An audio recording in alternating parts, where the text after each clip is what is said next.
4 different views. And so what we can do now is add some images into these different views to be able to help us kind of build our model. And it's going to help us in a couple of ways.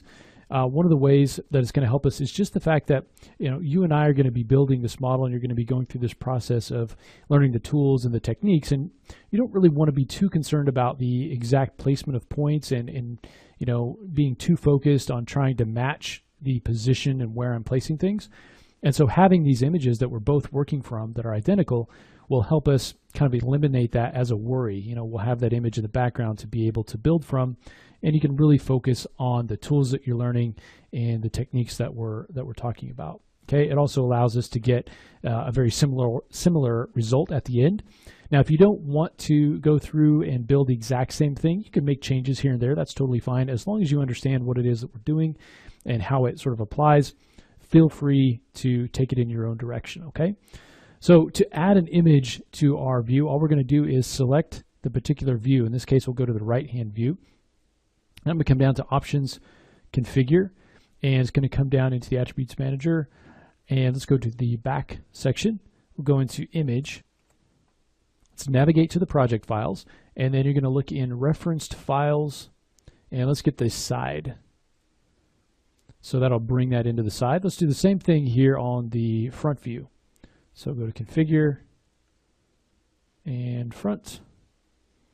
And then there are some things that you can do here with those images. You can increase the transparency, which we'll do. I'm going to take this up to maybe 70%. And we can do the same thing over here. We also might want to move this up. So I can offset this in the Y, so he's just standing right on the grid. And then I'll do the same thing here.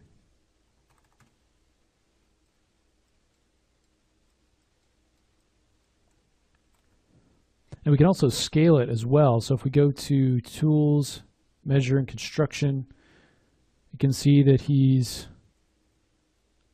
682 centimeters, so he's pretty tall. So we want to take this down by maybe about by half. So let me delete that measure. You can come back in here. And again, we want to go back to Configure. And I'll just take this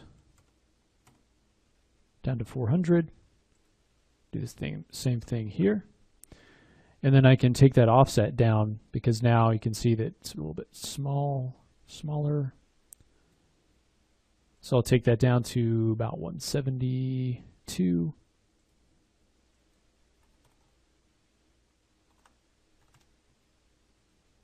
And then we can kind of measure that again if we want to.